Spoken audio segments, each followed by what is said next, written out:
Y dale que va, país, que son las 7 y pico, ya 7 y 1 minuto de la tarde en toda la República Argentina. Y acá estamos una vez más con esta misión para que sepas, con toda la información, el análisis, la opinión sobre este nuevo día, jueves, tan intenso otra vez, Marce. Ay, sí, por eso me puse del rojo, ¿viste? Es rojo intenso. Claro, es un rojo sí, placa. Yo te acompaño. Yo siempre he placa de vivo. Vos me decís rojo, yo te acompaño. Bueno, último momento. Se cerró la paritaria de camioneros después de la amenaza de Hugo Moyano, que al frente, nuevamente públicamente, de este pedido de reapertura de paritarias, logró, con la amenaza del paro, rubricar este 107% de aumento para los salarios de este sector. En un rato nada más te vamos a contar el esquema del ranking de las paritarias. ¿Quién perdió, quién ganó? ¿Cuáles son los gremios que más recomposición salarial han logrado? En un ratito nada más. Yo no salgo de mi asombro sobre, un sector del kirchnerismo, representado en este caso, en esta ocasión, por Victoria Donda.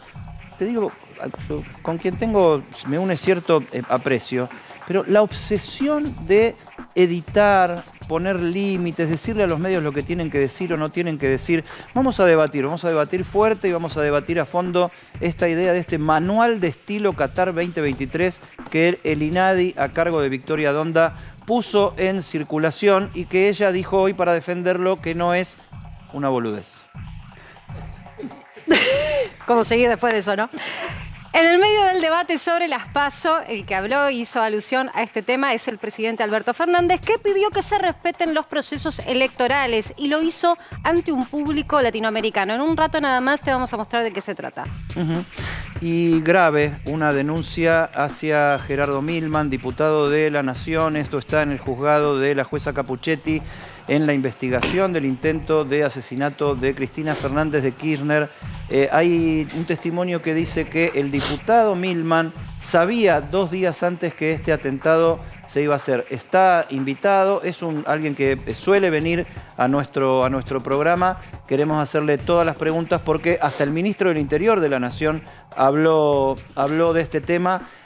Un diputado de la Nación, ministro del Interior que denuncia, vicepresidenta de la Nación con un intento de magnicidio. El tema es verdaderamente grave, tiene que aclararse lo más rápido posible. Muy bien, nos metemos en el tema político y decíamos recién, el debate de las PASO se puso cada vez más caliente. Martín, ¿tenemos algún cronograma sobre definiciones de este proceso electoral? Tenemos, y va a ser muy importante para la justicia lo que pase con, valga la redundancia, las PASO. Todo el debate que ustedes recién contaban, que hay dentro del oficialismo, si se hacen o no se hacen, esto repercute dentro de la justicia. ¿Por qué? Porque la justicia, y puntualmente la justicia electoral, es la encargada de organizar las elecciones. Y la organización de una elección no es algo que ocurre una semana antes de la elección. Lleva mucho tiempo, lleva mucha preparación y por lo tanto no es ajeno que se hagan o que no se hagan las PASO. Pero hay un punto más importante. No es ajeno si se deciden suspender las PASO, ¿cuándo se suspenden las PASO? Por eso, hoy, hablando con gente de la justicia electoral, me decían 2 temas, o 3 o 4 temas centrales que lo armamos y ahora lo vamos a contar. El primero, hoy es un tema de discusión dentro de la justicia electoral, la posible suspensión de las PASO. Es un tema que se habla, por supuesto, porque involucra el trabajo de la justicia electoral, pero no es un tema de preocupación. No están pensando hoy, por lo menos, ya terminando el mes de octubre, como un tema prioritario para analizar o para tratar una posible suspensión de las PASO. El segundo tema, la justicia no decide si se derogan o no se derogan las PASO. Esta es una decisión de la política y puntualmente del Congreso de la Nación que tiene o debe dictar una ley si quiere derogar las PASO. Ahora, ¿cuándo se pueden derogar las PASO? Como es el dictado de una ley, se puede hacer en cualquier momento. Lo teníamos antes en la placa. En cualquier momento el Congreso de la Nación puede derogar las PASO. Ahora, perdón, curiosidad, incluso unos días antes de que se lleve adelante este comicio. Mirá, una semana antes podría ser. Hoy preguntaba justamente eso. ¿Puede derogarlo una semana antes? Sí, puede derogarlo una semana antes. ¿Y qué pasa con la elección que, por supuesto, una semana antes ya está organizada? El trabajo fue en vano, se utilizaron fondos públicos para comprar una serie de materiales que eventualmente se pueden usar en las elecciones generales, pero la elección se suspende. Es una decisión que tomó el Poder Ejecutivo. Ahora, mirá lo que pusimos acá. 15 de mayo del año que viene, fecha clave. Para la justicia electoral, si hay una decisión de derogar las PASO para el año que viene, debería ser antes de esta fecha. ¿Por qué? La ley electoral establece que 90 días antes de la elección, el Poder Ejecutivo de la Nación, es decir, el presidente de la Nación, a través de un decreto, hace el llamado formal a las elecciones. De alguna manera, con ese decreto, queda formalizada la elección. Después se pueden suspender, sí, lo contamos recién, se pueden suspender en cualquier momento, pero en una suerte de organización, de previsibilidad, de tener un esquema para el que se pueda trabajar, lo ideal sería que antes de esta fecha la política, el gobierno, el Congreso lo que vos estás lo decida. contando, Martín, es el tema operativo, ¿no? Exacto. Porque la justicia es la que organiza y tiene que darle concreción después a la elección, tanto a la PASO como a la general, pero ya lo decías vos, no es la que decide, es solo la que toma las medidas asistidas y en contacto con el Ministerio del Interior de la Nación. Hoy Guado de Pedro decía Exacto. que, a ver, sí empezó el debate sobre las PASO, sí o no, pero el Ministerio del Interior sigue con la programación de las PASO como si no pasara nada. Hoy no están suspendidas y se sigue. En rigor hoy todavía no hay un cronograma porque el cronograma electoral comienza el año que viene. Vos lo decías, impacta en la organización, pero ahora hay un punto más y tiene que ver con la postura de la oposición. La oposición ya dijo que está absolutamente en contra de derogar las PASO. ¿Y qué ocurre si se derogan las PASO? ¿Existe la posibilidad de que haya una judicialización por parte de la oposición? Sí, existe. Y a medida que se esté más cerca de la fecha de la elección, si se derogan más cerca de la fecha de la elección, la posibilidad de judicialización y de tener un fallo a favor es mayor. ¿Por qué? Porque si se derogan las PASO, cobra vigencia la posibilidad de que los partidos políticos hagan sus propias internas, como lo establece la ley de los partidos políticos. Pero para que los partidos políticos hagan sus internas, también requieren una organización. ¿Sabes lo que me pasa a mí desde el punto de vista político? Sí. Que, a ver, hay primeras figuras del kirchnerismo que han dicho, las PASO no tendrían que estar, pero los que presentan el proyecto son personajes casi... no te digo marginales porque son diputados de la Nación. Es un bloque aliado. Pero son de coté, ¿no? Es por la galería, por la colectora. Vamos a presentar el debate a ver si pega, si no pega, no pega, y por lo menos ya está para que sigamos conversando. Pero yo digo, si fuiste presidente del bloque, si sos alguien que tiene el peso del apellido y no querés las PASO, andá y decís, yo quiero que no haya PASO y bueno, ya lo dijeron. El argumento central es económico. De sacarse las PASO, el kirchnerismo de golpe empieza a preocuparse por el costo de las elecciones. Hoy Guado de Pedro lo deslizó como uno de los argumentos. Yo pedí, todavía estoy esperando la respuesta. A distintas, también el Ministerio del Interior, me venía el Ministerio de Economía, pedí el presupuesto. ¿Cuál es el presupuesto de las PASO? Porque no me puedo quedar con el anterior debate que también se había dado en la anterior gestión de cuánto costaban. Y la realidad es que nadie me pudo dar el número. O sea, aprovechemos que está Gerardo Milman, es diputado de la Gerardo, Nación. Vamos a hablar de noches. otro tema delicado, ya lo anticipamos cuando abrimos el programa. ¿Cuánto cuesta una elección? A mí me quedó 300 millones, pero eso me parece que me quedé en el 45. Pero pasó la inflación. Eso fue 45. Parte de lo que más aumentó y lo que más inflación tiene es el papel. Eso fue con la ley de Peña, pesos fuertes. Tuviste más del 100% de inflación de papeles. Imagínate lo que es una elección. Yo creo que la elección debe salir cerca de los 5.000 millones. 5.000 millones. Sí, puede ser. Claro. No, a ver, es un gasto. Ahora, la democracia no es gratis. La democracia cuesta. Obvio. Si vos me decís... Pero no es improvisación tampoco. No podés estar cambiando los ejes. Porque, digamos la verdad, y lo tengo que asumir yo también con stricto sensu las PASO se crearon fundamentalmente para dirimir la interna que había en el peronismo. Este es el origen, la génesis de las PASO. Digo, porque hay que tener memoria. Sí, pero se crearon porque... Kirchner no quería que apareciera un nuevo Narváez que con plata privada eso le sí ganara. Después, pero la primera modificación estructural de esto fue cuando fueron 3 candidatos del partido. Yo creo que ahí yo tengo otra visión. O sea, yo creo que después del 2001, con el sistema político estallado, las PASO sirvieron para rearmar un sistema político. Parece que esa etapa ya pasó, ya sucedió. Los partidos, las coaliciones tienen sus formas de hacer sus elecciones internas y sus compulsas de una manera que no sea obligatoria, pagado por el Estado, etcétera, porque ya están establecidas. Ahora, ir a improvisar a esta elección que viene me parece que está pensado para uno, que es el oficialismo, y no está pensado para todos. Incluso me parece otra cosa, la oposición ha dicho, discutamos las PASO, pero discutámoslas inmediatamente después de que pase esta elección, y si las tenemos que sacar, saquémoslas. Yo escuché este mismo debate exactamente casi por la misma fecha, pero en otro cambio de gestión.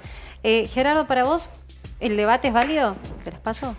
No en este momento. No. Digamos, nosotros aprobamos en la Cámara de Diputados y tiene media sanción la boleta única, que si hablamos de costo, Totalmente, claro. Eso es mucho más barato, porque ahorramos en papel millones y millones. Y sin embargo el Senado no la trató nunca. Y la tratamos a principio de año, digamos, con suficiente tiempo y lejos de la elección. Hay una regla básica que a medida que se acerca la elección no hay que cambiar la regla de juego. De todos modos son dos cosas distintas, ¿no? La boleta única es, a ver, economizar y transparentar más el proceso electoral, ese es el objetivo. El tema de las PASO es otra cosa, es ordenar el funcionamiento de los partidos, las coaliciones, lo que sea. ¿Se reordenaron los partidos? Bueno, hoy tenés hace rato ya dos sectores que están bastante bien. Dos coaliciones electorales. A ver, como universo funcionan en cierto equilibrio, ¿no? Sí, yo no lo niego y es verdad lo que vos decís, fue después de una crisis muy aguda donde se vayan todos. Que se vayan todos, o sea, ya está. Después volvieron todos, pero yo les recuerdo que también las PASO, cuando lo que se puede llegar a encaminar es el cambio de una gestión por el cambio de un partido o el cambio de una ideología de gobierno, generan en los mercados mucho movimiento. Entonces, la gestión que se queda después de una PASO, hasta que llega la elección general, sortea un movimiento de tipo de cambio, de presión, de demanda y demás, muy complicado, porque genera una expectativa la PASO que va más allá de lo que puertas adentro debería funcionar para un partido. Para los mercados mejor el tiro de gracia rápido y que sea. Y para los oficialismos las PASO son muy complicadas, si no viene bien en caudal de votos. Claro. Me parece que también eso si fuera solo los oficialismos como partido político, bueno, pero suele ser el gobierno, ¿no? Claro.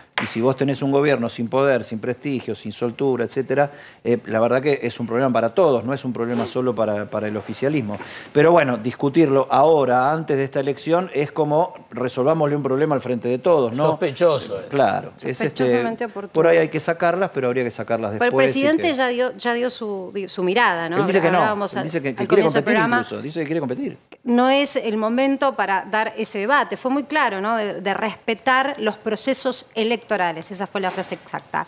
Bueno, vamos vuelta a la página porque ya llegó Gerardo y hoy fue el epicentro, tal vez, de una situación que lo tuvo como uno de los protagonistas políticos del día. Desde ayer se está hablando de Gerardo Milman y si hay o no vinculación de él y de sus referentes políticos con el atentado a la vicepresidenta de la Nación. Vamos a escuchar lo que dijo Guado de Pedro, el ministro de Interior, más temprano y le vamos a dar la palabra a Gerardo. Hay una relación entre Revolución Federal y el intento de magnicidio. Generar clima para que parezca que de toda esta, de las apariciones de gente suelta, pegándole a Massa, a Ferraresi, a los ministros, que el intento de asesinato quede envuelto en... Bueno, cuando vemos que estas protestas estaban financiadas, organizadas, pensadas, que tenían televisión, que tenían medios, ahora dijimos, bueno, acá hay algo. La familia Caputo, socia de la familia Macri, histórica, uno de los primeros beneficiarios de las obras de la ciudad de Buenos Aires, pero beneficiarios, digo, si le ponen monto a las obras del gobierno de Cristina, hay que poner hay que investigar y hay que ver el maxiquiosco, como dicen siempre algún periodista conocido, de la ciudad de Buenos Aires. Con lo cual, y ahora me entero por página 12, ayer, que Milman, diputado de Cambiemos, miembro de la mesa de Cambiemos, es escuchado 2 días antes del intento de asesinato decir, cuando la maten a Cristina, me voy a estar yendo a la costa, ¿no? Después de eso, la persona que escucha, el testigo que escucha a Milman decir que la van a matar a Cristina, o sea, Milman sabía que la iban a matar a Cristina. A ver, repasemos este tema porque es un poco largo, es engorroso, es grave. A ver, una persona se presenta, a ver, vos me corregís también, Martín, en el juzgado de Capuchetti, que es el que investiga el intento de magnicidio de la vicepresidenta de la Nación, y aporta un mensaje de WhatsApp de las 22:36 del 1 de septiembre que dice: Marcos, ayer cuando salí de tu oficina, fui con mi cuñado a comer a Casablanca. Casablanca es el bar tradicional que está en Rivadavia y Riobamba frente al Congreso de la Nación. Ahí tenemos el texto. Al lado mío estaba Milman Gerardo con 2 pibas y graciosamente decía: cuando la maten, yo estoy camino a la costa, y se mataban de risa. Se aportó acá un video de ese encuentro en Casablanca de Gerardo Milman con 2 personas. No nos parece a nosotros relevante el video porque solo demostraría que Milman se junta con 2 personas, que no sé si son asesoras, y ahora nos contarás, Gerardo. Pero no sé si tenés algo más para agregar, Martín, para aclarar esto y que pueda Gerardo Milman dar su explicación. Esta persona que vos decís, no trascendió su identidad, sería un asesor del diputado nacional del Frente de Todos, Marcos Clery, declaró como testigo, y este mensaje es del 1 de septiembre a las 22:36, que es el 1 de septiembre del intento de homicidio de Cristina Kirchner, te diría que 1 hora y media después del hecho. Después de que haya sucedido. Y perdón, bueno, y como dice el mensaje, se lo dirige a Marcos, sería Marcos Clery, el diputado de la Nación. Gerardo, ahora sí te damos la palabra para que cuentes tu mirada de todo esto y, por supuesto, conocer tu versión. Estuve en Casablanca. Es un bar que queda enfrente del anexo de la Cámara de Diputados. No estuve ese día. Hace muchos años que voy muchas veces a ese bar, digamos, y sigo yendo. No hablamos del atentado contra la vicepresidenta, que no había ocurrido. Sí hablamos de que nosotros organizamos un evento en Mar del Plata hace poco, y la idea era ir recorriendo municipios una vez por semana. Entonces al día siguiente yo fui a Pinamar, en una visita pública. Estuve con el intendente, fui al centro de cámaras del municipio de Pinamar, estuve en una radio de colegas de ustedes, salí en el diario, totalmente público, y a la mañana temprano regresé, el día 1. Al mediodía estaba en Buenos Aires, o sea que el atentado ocurrió a las 22 horas más o menos. Sí. Al mediodía del 1 yo ya estaba en Buenos Aires, o sea que no me escapé a ningún lado, digamos, el hecho ocurrió luego. Y la verdad es que esa frase, no hay ni un audio, no hay ni nada, absolutamente nada, no existe nada, salvo la palabra del testigo. Más allá de que no haya un audio, que sería la prueba de que existió. ¿Existió esa conversación? No existió. Bien. No existió de ninguna manera. Ahora, determinará la justicia, no sé si te llamaron, no te llamaron. No me llamaron, pero yo me voy a presentar en el día de mañana para que la justicia tome los recaudos y me pongo a disposición. Sí. Perdón, ¿presentarse con qué objetivo? ¿Presentar testigos, prueba, entregar su celular, ponerse a disposición? Lo que la justicia determine, y además me parece que lo que va a haber acá es hay un falso testimonio. Entonces me parece que la justicia también tiene que investigar ese falso testimonio, porque si yo me paro ahí y digo que ustedes dicen cualquier cosa, voy a la justicia y digo, ¿eso qué prueba? Lo que nos llama la atención es que esto cobra también relevancia o entidad, porque más allá de que haya una construcción periodística del caso o que haya un aporte en la justicia que se tiene que comprobar, lo está tomando el ministro de Interior, lo vimos recién. Es casi una cuestión de Estado de gobierno cuando le dan entidad a los funcionarios. Lo invito al ministro de Pedro a que concurra a la justicia porque él lo afirma.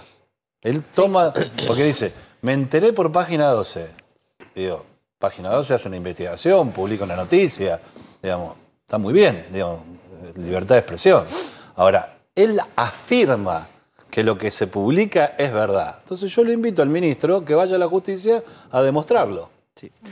Ahora, vayamos entonces, esto lo determinará la justicia. Vos decís, Gerardo, que no existió esta conversación en los términos que se la cuenta. Veremos cómo evoluciona, y la verdad que no tenemos por qué poner nosotros, como periodistas, en duda lo que vos decís. Te pedimos tu testimonio, ¿lo das? Listo. Ahora, sí hay ciertas superposiciones, encuentros, cruces con sectores de este espacio violento de libertarios, ultraderecha, Revolución Federal, horcas, guillotinas, etcétera, etcétera. Lo hablamos nosotros en este mismo programa, que en algunas de esas manifestaciones vos personalmente estuviste, nos explicaste que no era organizándolo, que no te gustaba lo que pasaba, pero que en su momento no lo repudiaste ni lo rechazaste tal vez con el énfasis que podría tener porque no había ocurrido lo de Cristina. Ahora, movilizaciones donde un sector del PRO participa de estas cosas. 7 millones de pesos de Caputo Hermanos al líder de este grupo por unas mesitas de luz que aprendió a hacer por internet el hombre que fabricaba la para un hotel en Neuquén. Patricia Bullrich, muy cercana del Presto, que termina siendo, o sea, una persona que termina con una condena, ¿no? Sí, tiene una condena. Por y otras causas a con Cristina Fernández procesamiento. de Kirchner y otra gente. Termina siendo el novio de Brenda Uriarte, o una relación circunstancial, no lo sabemos, de Brenda Uriarte, la detenida que quería ser San Martín por el asesinato de Cristina Fernández de Kirchner. O sea, hay una ensalada, que no indica que vos sabías o que vos sos parte del asunto, pero hay una ensalada que a ustedes les tiene por lo menos que preocupar mucho. Mira, Eddie, yo la última vez que estuve en este programa, ustedes entrevistaron al líder de Revolución Federal. Y vos me preguntaste si coincidía con lo que decía. Y yo te dije que no, que me parecía que estaba mal lo que decía. Me acuerdo que le cortaron la entrevista porque era muy violenta. Sí, él se sacó las cosas y se fue. Muy violenta, se cortó la entrevista. Y yo estaba acá, en este mismo estudio, y di mi opinión. Pueden ir a buscar el tape. Sí. La verdad es que no coincido en nada con eso, digamos. No tengo ninguna relación, está bien, no los pero conozco. En la construcción política, sobre todo del sector Bullrich, y creo que en el sector Milei también hay un problemón de superposición con estos grupos. O sea, por lo menos yo lo digo así. A ver, hubo un siga de cosas graves a las que se le dio, fotos, predicamento nacional, se convirtió a este tipo de personajes casi en figuras nacionales solo porque odian a Cristina Fernández de Kirchner. O sea, no es que no pasó nada. Otra cosa es decir, mandaron a matar a Cristina Kirchner. Me parece mínimamente temerario llegar a esa conclusión. Pero yo digo, esta superposición más allá de los acuerdos y los desacuerdos, ¿cómo se la plantean en la conversación política cotidiana? Nosotros rechazamos este tipo de actitudes, digamos. Yo no sé si constituye delito, por ejemplo, las bolsas mortuorias en una oportunidad o la guillotina. La verdad es que no sé si es un delito, qué sé yo. Ahora viene para los chicos Halloween que se vistan de bruja, no es un delito, digo, puede asustar a alguien, digo, pero no sé si es un delito, pero me parece que es una mala acción política. Es una mala acción política. Es una metáfora de cortarle la cabeza a alguien. Por eso digo, es una mala acción política. Incitación a la violencia habría que examinarlo. Lo que quiero decir es que como una cosa como la otra, no sé si constituye un delito. Me parece que no. Más allá pero de eso, digo, políticamente a mí me parece grave. A mí me parece que es una manera de hacer política horrenda. Digo, horrenda y reprobable, digamos. La verdad es que yo lo siento así. Pero en una manifestación donde hay miles de personas, pacífica, donde no se rompe ni un negocio, no se pintan el cabildo, no pasa nada, no hay enmascarado, que hay un grupo que comunica su accionar política de manera irresponsable, digamos, la responsabilidad es de ese grupo político. Digamos, no se puede acusar a una jubilada que concurre, digamos, que capaz que en los miles de personas ni llega a ver la guillotina. Vos, entonces, Gerardo, vos ratificás que ni vos ni los referentes que militan con vos en el espacio político que comanda Patricia Bullrich nada tienen que ver con la organización, sí, aunque sea indirectamente o mediante intermediarios. Y yo te quiero preguntar por esto de la financiación, porque también ha trascendido mucho de la financiación de la familia Caputo, ¿no? Bueno, con este argumento de compra de muebles, un volumen de dinero importante. ¿Qué posición tienen ustedes sobre esto? La familia Caputo tiene que explicar, primero que la familia Caputo no es parte de un partido político, no es parte de la militancia, no son dirigentes políticos, son comerciantes y que son amigos de algunos dirigentes políticos. Y si tiene que explicar, como tengo que explicar yo en la justicia, digo, a ver, si yo tengo que ir a explicar a la justicia no tengo ningún problema. Digo, acá estoy, señor juez, señora jueza, señor fiscal, investíguenme, no tengo problema. Cuando mis empleadas fueron a las casas de los padres y no estaban, se dieron cuenta de que causa era, yo les dije que vayan a atestiguar inmediatamente. Y fueron. Así que la verdad es que no me escondo. ¿De qué causa estamos hablando? Perdón, por si alguien... De la causa que lleva adelante la doctora Capuchetti y el fiscal Rívolo. Ellas dos declararon como testigos en la causa. Efectivamente. Y negaron esta conversación también. Efectivamente. Y tengo entendido que también la negó una persona que estaba con el testigo denunciante, que estaba en la misma mesa. Bueno, por lo pronto hay un comunicado del partido ya respaldándote. Lo tenemos, lo mostramos porque vale la pena también mostrar qué posición política ha adoptado el espacio Juntos por el Cambio ante esta situación en donde también referentes del oficialismo toman como cierto, con el logo del PRO, y vemos el rechazo absoluto. Desde el bloque Frente Pro rechazamos las acusaciones infundadas al vicepresidente del bloque, Gerardo Milman.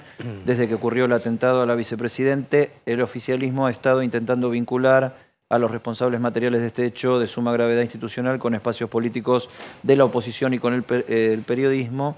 Acusar de esta manera con rumores para generar sospechas afectando el buen nombre y honor de un representante destacado de la oposición es un golpe bajo a la credibilidad de las instituciones de la República. Confiamos en el trabajo de la justicia para el esclarecimiento del caso y que se investigue con celeridad a los verdaderos responsables del asunto. Yo insisto con esta cuestión. Una cosa es lo criminal, que hay una parte criminal en esto que lo está investigando la justicia federal. Ahora hay otro tema que tiene que ver con la política y con las relaciones políticas y las construcciones políticas.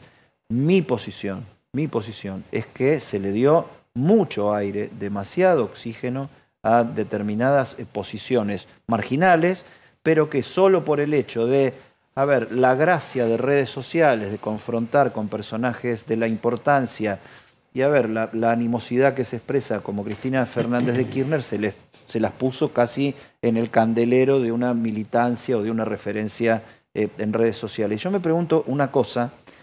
No soy muy partidario, creo que nos conocemos hace rato ya, Gerardo, yo no soy partidario del periodismo de hipótesis, si las cosas hubieran sido de otra manera, pero creo que viene al caso esto, o sea, si Lázaro Báez le hubiera pagado 7 millones de pesos a los condenados en su momento por haber tirado tweets amenazantes contra Mauricio Macri o Patricia Bullrich, que eso ocurrió, me imagino muy concretamente cómo hubiera reaccionado también el PRO, y creo que habría reaccionado bien si reaccionaba mal ante circunstancias no tengo así. problema con las reacciones políticas. Digo, la verdad que, por eso digo, lo tiene que investigar la justicia. Digo, no, las opiniones políticas son opiniones políticas. Ahora, mi posición contra estos grupos está grabada en este estudio, insisto, porque digo, no me voy a decir lo que dije ese día. ¿Te sorprendió que te colocaran en primera persona? Te noto como... No, venimos, la verdad es que tuvimos la sesión del presupuesto y estuvimos 20 y pico de horas y salí de la sesión del presupuesto. Salí de la sesión del presupuesto que no me fui a dormir, participé de las votaciones. Mucha gente se descompuso. Participé de las votaciones, no me fui a dormir, me quedé hasta el último minuto. ¿Te viste venir que ibas a hacer el Y al día siguiente me apareció esto, digo. Entonces, te diría que no dormí desde entonces. ¿Pero te sorprendiste o ya te viste venir? No me sorprendí porque conozco las maniobras del kirchnerismo, digamos. Vos imaginate que yo fui viceministro de Seguridad de la Nación y durante 87 días sufrimos el caso Maldonado como una desaparición, cuando los peritos de la familia Maldonado dijeron que se ahogó y que no tenía ningún rajunio. Así que tengo el cuero duro.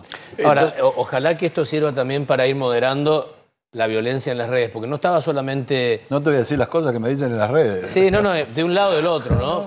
Pero muchos grupos que obviamente se concentraban contra Cristina enormemente, también repartían para todos lados. Sí, sí. Hemos sido víctimas muchísimos de escraches de los más variados tipos. Cuando vos vas viendo, hay una matriz de gente que siempre es la misma.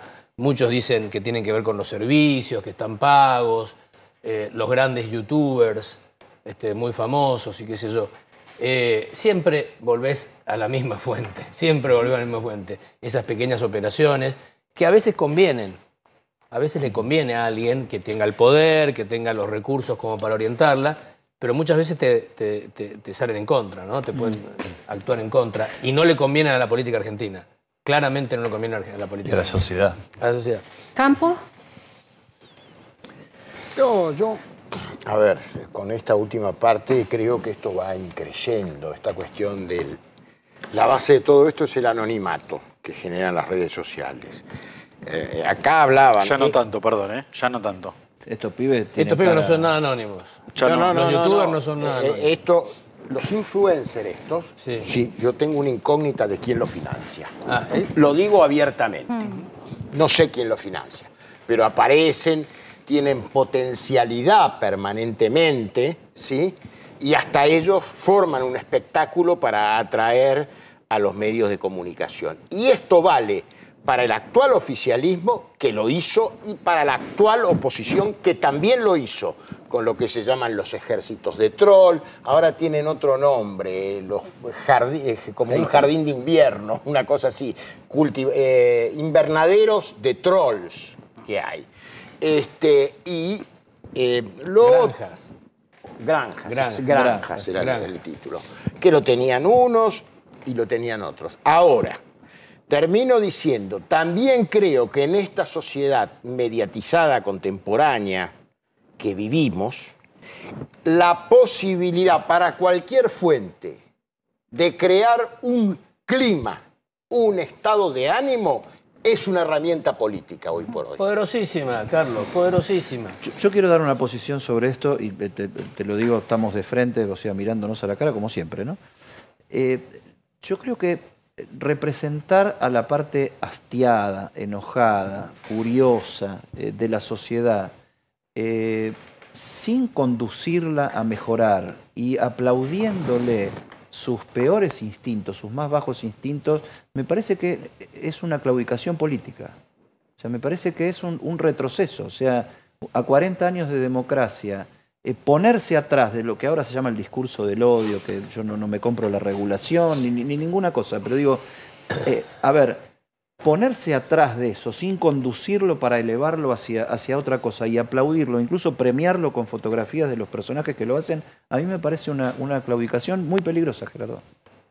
Yo no lo aplaudo, así que estoy de acuerdo. Bueno, pero Patricia Bullrich convirtió al Presto en un personaje nacional.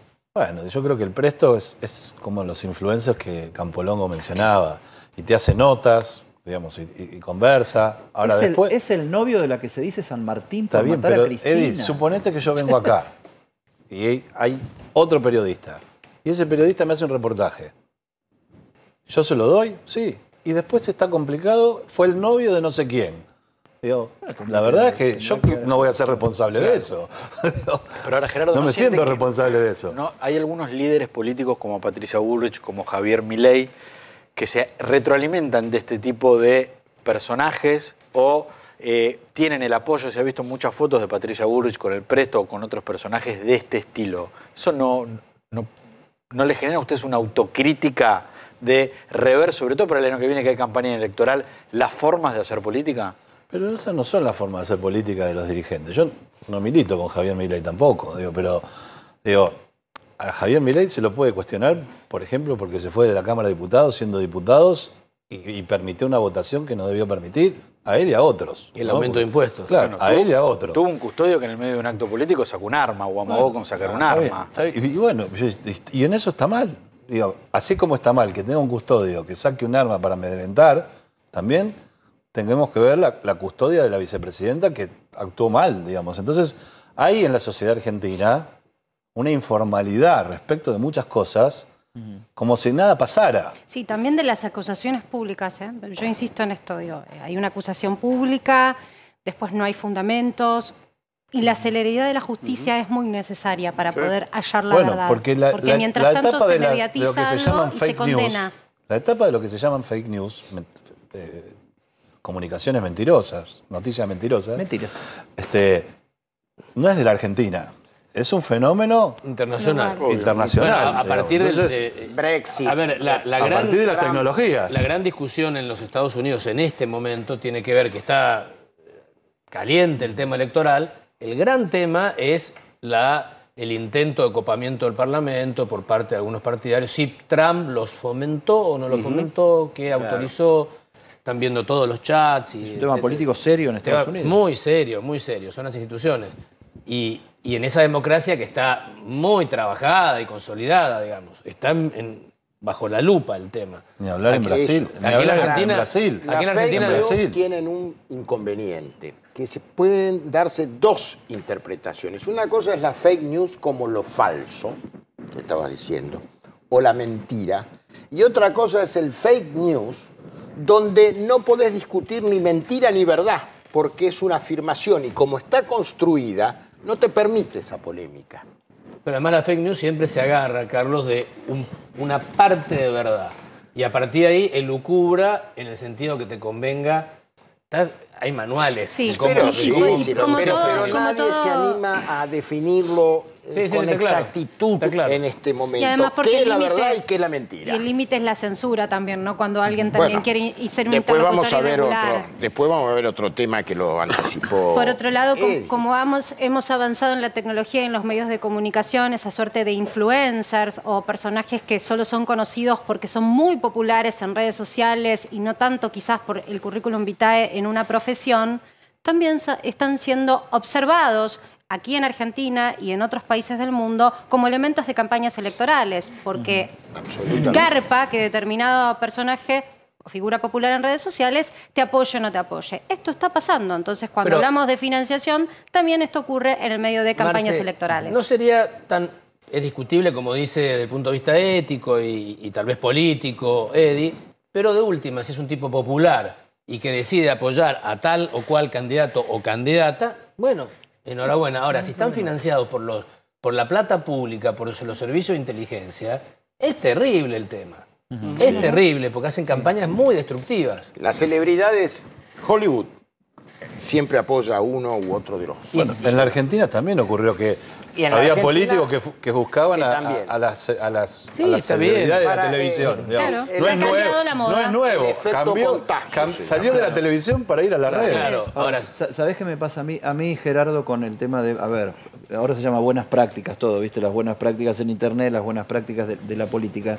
Si cada cual se hiciera cargo de lo suyo en el momento que sucede, tal vez la conversación sería mucho más franca y mucho más transparente. O sea, si no explicáramos el problema de la custodia de Milei con el problema de la custodia de Cristina, no, el problema de la custodia de Milei, que saca un chumbo, es Milei y su custodio el que lo tiene que explicar. Y el problema de la custodia de Cristina, si es un colador o la maneja Cristina, es Cristina y la custodia la que lo tiene que explicar. Y no es el pero, donde las macanas de todos explican las macanas de los demás. No, expliquemos cada cual la propia y decir, sí, prometo corregir esto en mi debate político para que la imagen ante la sociedad y ante mis propios partidarios sea mejor. Sí, la condena pública.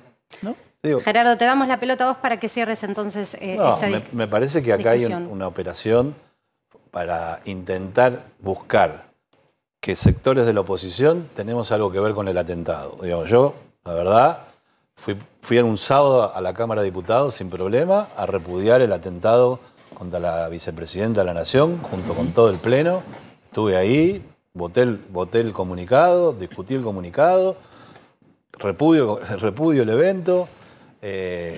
Quiero que se investigue, que se encuentren los culpables. No tengo nada que ver. Gracias, Gerardo, por haber participado una vez más en Para que Sepas. Gracias por venir y por dar tus explicaciones muy valiosas. Mientras tanto, vamos a girar informativamente. Y mientras giro yo me levanto. A mí me gusta contar todo. Sí, porque es difícil igualar a mi compañero Eddie Zunino en altura, así que yo cada vez tengo que usar tacos más altos. Ah, ¿viste, Agus? Le digo a mi productor ejecutivo. Vamos a hablar de... van a ser tan altos los tacos que va a salir volando. Yo creo que sí. No, y si me llevo a caer de acá, quiero que sepas que... Para que sepas, tienes que llamar a una ambulancia. El tema es que me vas a echar la culpa a mí porque decís que soy alto. Sí, entonces el problema seguro, es mío. Eddie. Viste que en las denuncias públicas yo te voy a echar la culpa a vos. Bueno, vamos a hablar de paritaria. Ya se está acercando Dante Sica, exministro de Producción y de Trabajo, porque vamos a discutir qué es lo que sigue en materia de bolsillo. Hoy una de las noticias del día tenía que ver con el gremio de camioneros, que después de que Hugo Moyano saliera una vez más a la esfera pública a advertir que se venía un paro, mágicamente se cerró esa paritaria. Ahora, ¿es la paritaria más alta? No.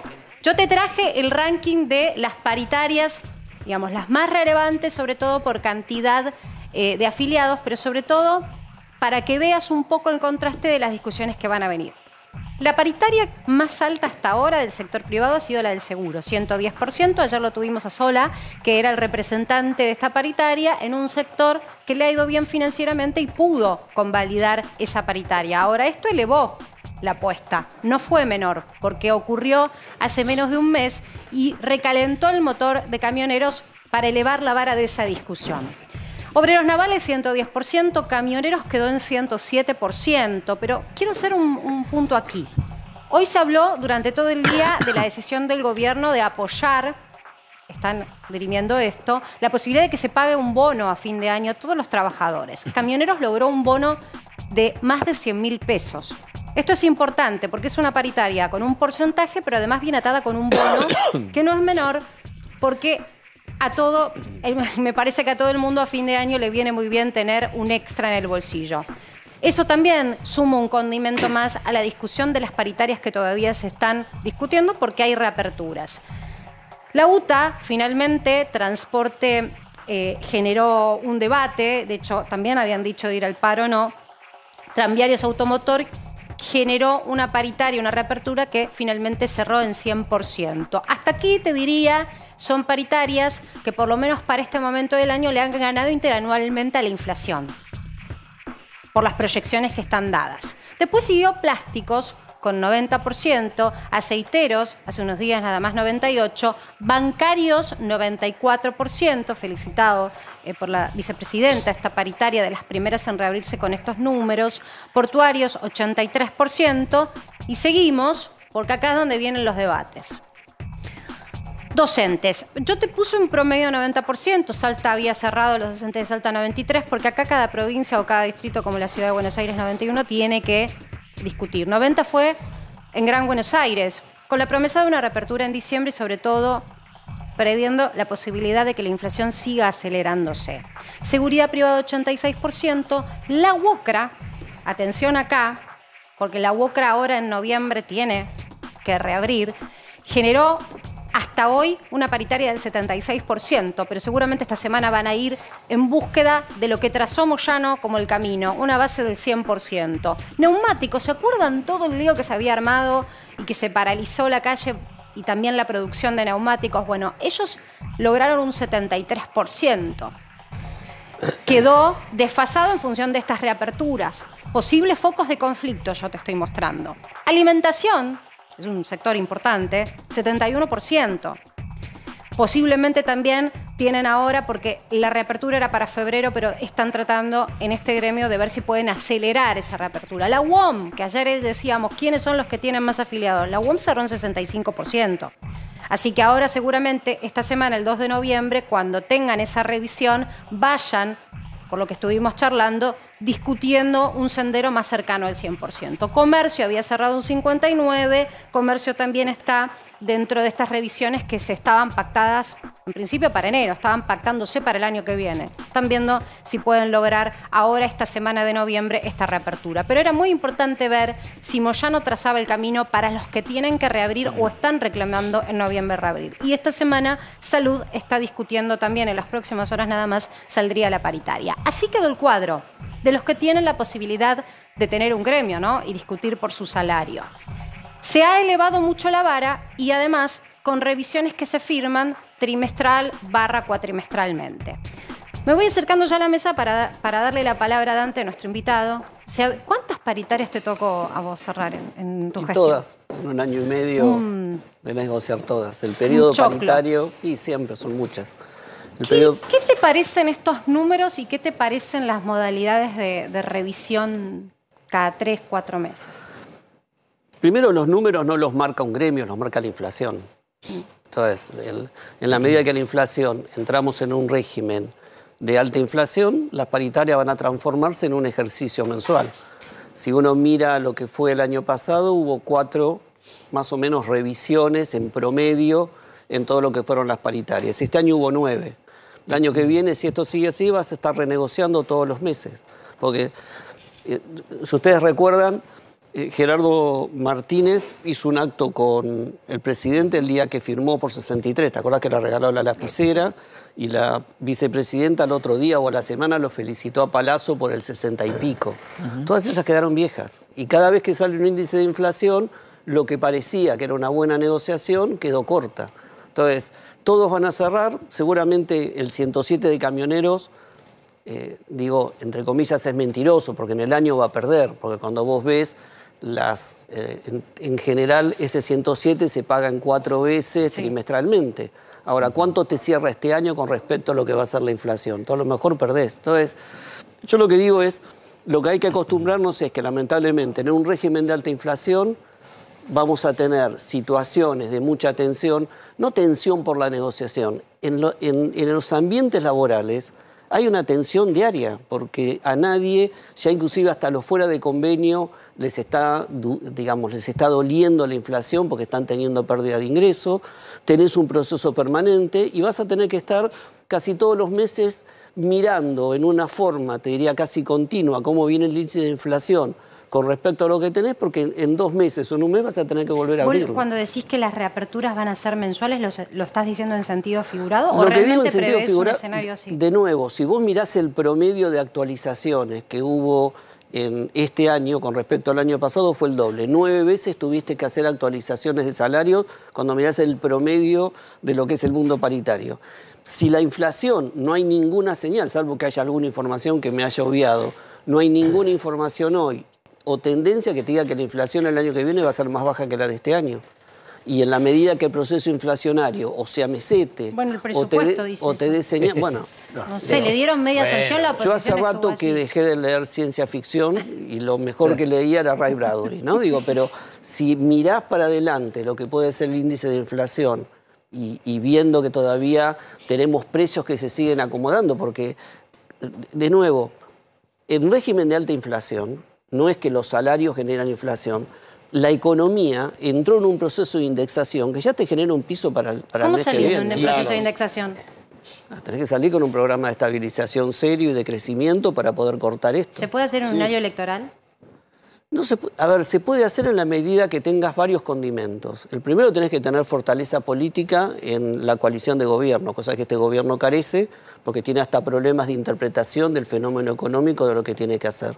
Segundo, que tenés que tener un equipo homogéneo y creíble y con capacidades técnicas para llevarlo y capacidad después de gerenciar un programa de estabilización.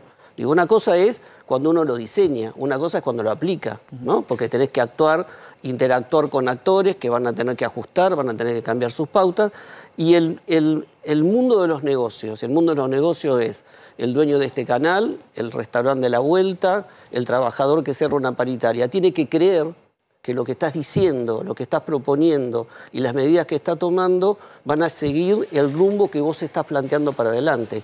Este es un gobierno, mi opinión, que carece totalmente de credibilidad, que tiene un problema, está partida la coalición oficialista y en especial con respecto a la visión de su economía. Entonces creo que no es que solo es un problema de tiempo en un año electoral, no tiene las condiciones mínimas que un programa de esas características requiere. O sea, dentro del programa se suele poner entre las reformas estructurales, reformas del tema laboral. Obvio. Ayer estuvo un dirigente de la CGT acá, se puso bastante calentito, se picó bastante el vocero la conversación. Jorge Sola, un gran dirigente y bastante moderno. Sí. Es un gran dirigente sindical bastante y muy moderno con respecto a su visión. Por eso te pregunto, vos que estás en el tema y conocés del asunto, si no ves que hay un cambio de clima en el mundo sindical, o más permeabilidad, o se ven venir que hay que meterse en serio en una conversación, yo no sé si de una reforma laboral global, pero sí de modernizaciones de las pautas de contratación de trabajadores y el esquema de convivencia de trabajadores empresarios, y que eso se está abriendo paso en la Argentina casi como un tema que se cae de maduro. Primero estamos viviendo un cambio en el mundo de los negocios totalmente acelerado, en especial en estos últimos 4 años, producto de la pandemia y producto de lo que ha sido si querés, el colorario de los cambios geopolíticos que va a generar la invasión de Rusia a Ucrania. ¿Por qué? Porque hay problemas en términos de transporte, de disponibilidad, cambió el mundo del trabajo. La pandemia nos hizo que hoy la mitad de las empresas están trabajando en forma híbrida y cada vez más los empleados que llegan a las empresas quieren hacerlo en forma remota, el incremento de la tecnología, digo, distintas cuestiones. Parte de esto lo vamos a tratar en el foro que nosotros tenemos la semana que viene. Sí, hay muchas personalidades invitadas. Exactamente, después charlamos. Podemos charlar un poco. Ese mundo que era tan flat. Esas cuestiones cambió. Entonces, nuestro ordenamiento, te voy a decir a lo nivel de los abogados, el plexo legal nuestro es del año 74, segunda revolución industrial, muy evolucionado para ese momento. Hoy, de alguna manera, no responde a lo que estamos viviendo ya, si querés, hasta la quinta. Pero, por ejemplo, instrumentalmente, yo la conozco la ley, inclusive cuando se sancionó. ¿Qué habría que derogar, pero según tu estudio? No es un problema de derogar, Carlos. Primero lo que tenemos que ser conscientes, y creo que el mundo sindical y los dirigentes lo saben, tenemos un marco regulatorio, no solo por el problema regulatorio del mercado laboral, sino por temas impositivos y temas previsionales, donde tenemos la misma cantidad de informales que de formales. Sí. Un informal es un trabajador sin derechos. O sea, no estaría funcionando. No, que no funciona, porque generamos 6 millones de trabajadores sin derechos. No tienen paritarias, no tienen obra social, no los cubre nada, ¿no? Entonces tenés un mercado totalmente disruptivo, tenés un mercado heterogéneo y quebrado. ¿Qué es lo que hay que hacer? Hay que modernizar. Entonces digo, nosotros podemos pensar que vamos a ir a un modelo americano de ultraflexibilidad. No, nuestro modelo sindical de construcción es más regulatorio europeo. Nosotros tenemos que mirar qué hizo España, tenemos que mirar qué hizo Alemania, cómo avanzaron en reformas. Digo, uno no piensa en cambiar el modelo de, si querés, un sindicato por actividad en el pleno de la negociación. Si nos comparamos con los pares de la región, Dante, no, pero los pares de la región ¿de quién nos tendremos que inspirar? No, tenemos que mirar las reformas que ha hecho también Brasil, cómo está avanzando, que es el que tiene un modelo de estructura industrial. No nos podemos comparar con Uruguay o con Perú, porque no tienen la estructura industrial que tiene Argentina. Claro. Tenemos que mirar qué hizo Brasil. El domingo ratifique a un presidente de origen sindical. No, entonces lo que te quiero decir es, ¿qué tenemos que hacer? Por un lado, bajar la conflictividad laboral, eliminando montones de normas que han quedado, que generan una cantidad de multas, etcétera, que han generado un negocio de judicialización. El clima político y sindical, porque, a ver, desde el abanelco de Moyano en la época de la Rúa y que voló por el aire un gobierno, quedó prohibido hablar de flexibilización y de obviamente, reforma laboral. Porque, de nuevo, ¿Vos ves que maduró esto? Yo creo que maduró porque cuando vos mirás cómo se actúa en el mundo real, por llamar así, de las negociaciones laborales, todos los días tenés, entre comillas, pequeñas flexibilizaciones. La polivalencia, que era un tema que antes les hacía parar los pelos de punta. Lo aceptó. Ahora no se afectan intereses, bolsillos concretos, cajas concretas. Lo que vos tenés que tener, obviamente que puede haber alguna afectación. A ver, ejemplo, si vos mirás muchos convenios colectivos que son de antes de la década del 80, tienen un montón de tasas, de temas de costos que generan un aumento de costo laboral, que terminan siendo financiamiento, no solo para el sindicato, para muchas cámaras empresariales que funcionan en ese sentido como socias, como no tienen, si querés, cotización obligatoria, usan esos aportes. ¿A vos te parece que gremios que tienen promedio de trabajadores de 45 años estén pagando de su sueldo todos los meses 1,5 puntos por gasto de sepelio? ¿Qué los van a criogenar el día que se mueran? Digo, si pagás durante 20 años 1,5 puntos. La mayoría de los gremios. Entonces lo que te digo es, creo que hay que revisar eso. Hay mucho curro. Creo que hay que mantener, discúlpame, hay que tener temas de derechos adquiridos para los derechos individuales del trabajador, pero hay que revisar muchas cuestiones colectivas. Pero quiero preguntarte, porque vos lo tenés recontra estudiado este tema. Cuando te tocó estar del otro lado del mostrador, ¿la política acompaña para este tipo de reformas? Porque te he escuchado siendo funcionario hablar de que había que pensar una reforma de todo el mundo laboral. ¿Y qué pasó? En el momento que nosotros éramos gobierno no teníamos los votos suficientes. ¿Qué te decía el peronismo? Y el peronismo, si querés, del Senado. Te decía, nosotros podemos tratar temas que los gobernadores nos digan que sí o que la CGT nos diga que sí.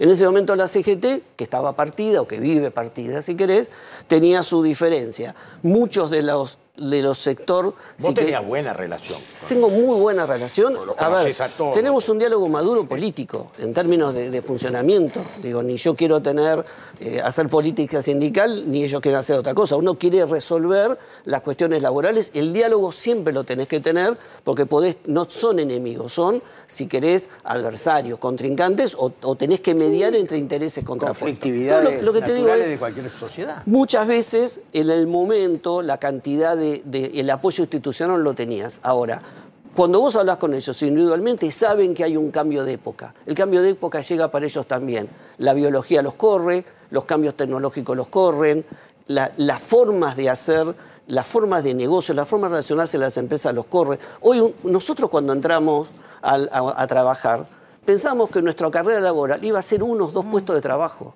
Había una especie de contrato social. La empresa te daba estabilidad, el trabajador daba fidelidad y el sindicato te negociaba el salario. Hoy un chico que entra al mercado laboral va a tener 12 puestos de trabajo en toda su vida. ¿Eso es solo Argentina o es en una el tendencia? mundo? Eso cambia en el mundo y eso está llegando. Eso ya llegó.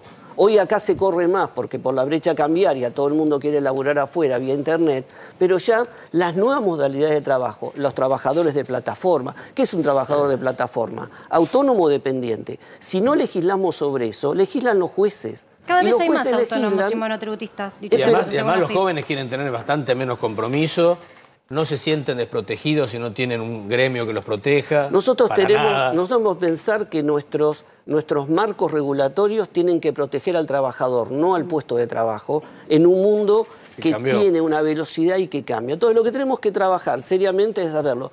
Mi sensación, por el diálogo que tengo con ellos, es que lo entienden. Obviamente, siempre reticencias. Ahora, mirando desde otra perspectiva, el mismo problema de conflictividad. Tenemos en nuestro país, aquí se ha repetido bastantes veces, 5 grandes empresas que concentran el 86%, creo, de todo lo alimenticio. No me quiero hacer el marxista, ni mucho menos. Ahora, la renta no se pelea, el excedente no se pelea, ¿de dónde lo defendés? Son dos cuestiones ahí. Vos siempre, aunque tengas concentración, el sindicato obviamente que discute salario. La última, en vez de cuando discute con una cámara... No, hay condiciones de trabajo también. Bueno, discute todo. A ver, seamos claros. Los sindicatos se pelean una vez, deberían en una economía normal pelearse una vez por año, cada 3 años, con las empresas por el tema del salario. Y después tener... Y la tienen, un trabajo de cooperación durante todo el año en cómo mejoran la productividad, las condiciones laborales, las normas de seguridad. Eso es un trabajo que se da continuo. Y capacitación. Eso se da continuo. Hoy tenés sindicatos que tienen en un proceso que vamos a ir, donde la formación va a ser continua y donde ya la empresa no va a poder hacerse del beneficio de la capacitación, porque el trabajador rota cada 1 año. La estructura sindical en términos de capacitación es muy importante. Hay gremios muy buenos, otros muy malos. Vos tenés eso. Obviamente que hay una discusión por la renta. Ahora, el tema de la concentración no es un tema de los sindicatos, es un tema de el Estado tiene que tener normas que generen la competencia dentro del sector. Argentina ha tenido, porque es una estructura corporativa, por ser una economía cerrada, una estructura muy concentrada en muchos mercados. Entonces, ¿cómo haces eso? Con mayor integración, más competencia y más normas que regulen eso. Un capitalismo que a veces parece precapitalismo, o sea, ¿no? O sea, un capitalismo muy distorsionado. Hay ciertos gobiernos que fomentan más un capitalismo sin reglas. Y el capitalismo sin reglas es el capitalismo de amigos. No, te hago un dólar para vos, ahora te hago el dólar para este sector, ahora te hago el arancel para el otro. También está el otro punto, ¿no? Abrir indiscriminadamente todo. Pero Carlos, digo... No, lo digo, no, pero lo que digo es... tratando de pensar con Pensando bien, lo que digo es, me parece que estamos llenos de cliché. Como hay un cliché con respecto a la reforma laboral, que uno le pone el contenido que quiere según su mirada, en el tema de la apertura. El mundo es global, el mundo está abierto. Y te cuento una cosa. Si vos mirás los 5 grandes sectores que van a ser los grandes tractores de la próxima década, no solo en la región, para Argentina, son todos globales, es agroalimentos, es energía, es minería, es servicios basados en conocimiento, es turismo. Esos son sectores que necesitan apertura, en el sentido que apertura, negociaciones, poder ingresar. Nosotros somos competitivos en alimento, que es el sector más protegido del mundo. Dante, yo que quiero entran y salen preguntar, dólares. Para abrir eso, lo que yo nosotros insisto con tenemos que algo. tener es negociación. Vos incluso fuiste el que hizo el tratado, después no sé en qué quedó. Trabajé quedó en frenado, conjunto con la Unión otros que hicimos Europea, eso. de comercio, intercambio de comercio. Yo vuelvo al foco de alimentos porque además se está haciendo en debate hoy qué es lo que genera la inflación, ¿no? Esta inercia inflacionaria que otra vez más lleva a que alimentos encabece los rubros que más han aumentado. El mercado de Argentina, concentrado en, digamos, el 86% del consumo masivo, concentrado en un puñado de empresas que se pueden contar con el dedo de una mano, no es algo de esta gestión. En la anterior gestión eran las mismas empresas.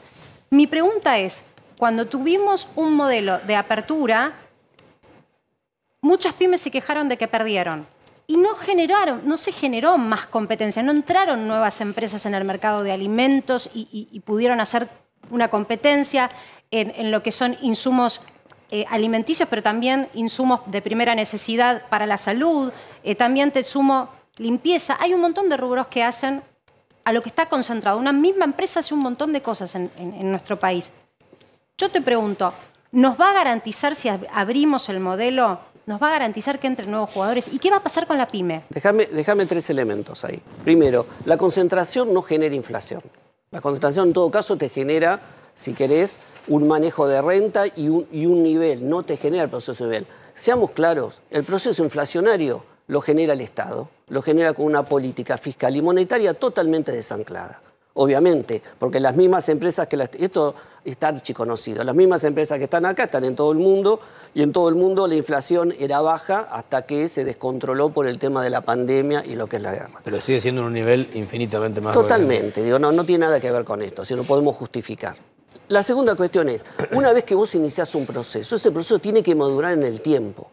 Argentina siempre tiende a ir para atrás y para adelante y no le da tiempo a los procesos. Déjame que te ponga un ejemplo muy claro.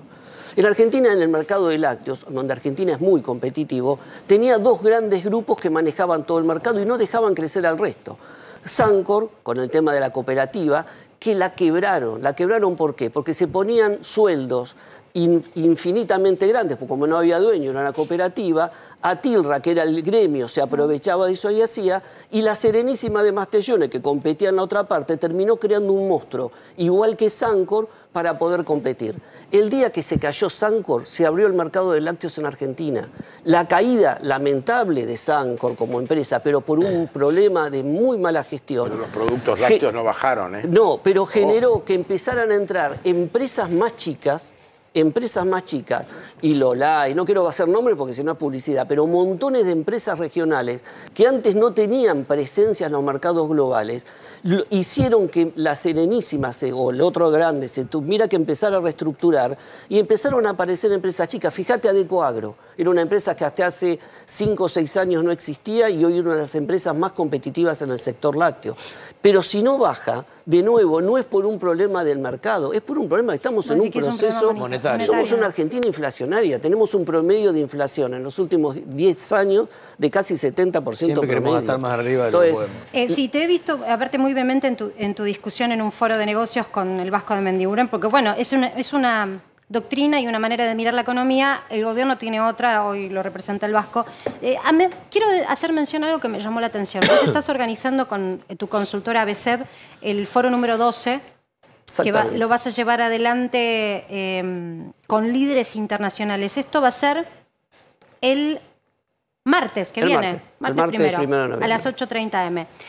Algo que me llamó la atención, están confirmados Mauricio Macri, Mariano Rajoy, de España obviamente, Álvaro Uribe, Sebastián Piñeira y también el embajador de Brasil, Daniel Scioli. De Argentina, en Brasil. De Brasil, claro, obviamente. Sí. De Argentina en Brasil. Pero distintas miradas, porque siempre ¿Todos vienen acá? Acá al Yacht Club. Todos vienen. Vienen, no es virtual, es presencial. Con Daniel hablé, me decía que en función del resultado electoral a lo mejor no podía venir, no llegaba y lo hacíamos directamente por Zoom.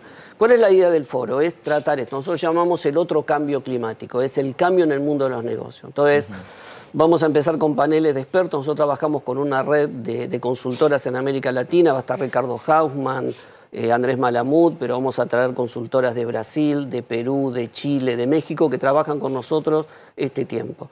Después de la mirada de los expertos, vamos a ver qué pasa en Estados Unidos, en Europa, en Asia. Vamos a tener una mesa con Sergio Abreu, que es el secretario general de la LADI, es un dirigente uruguayo, fue secretario de Industria.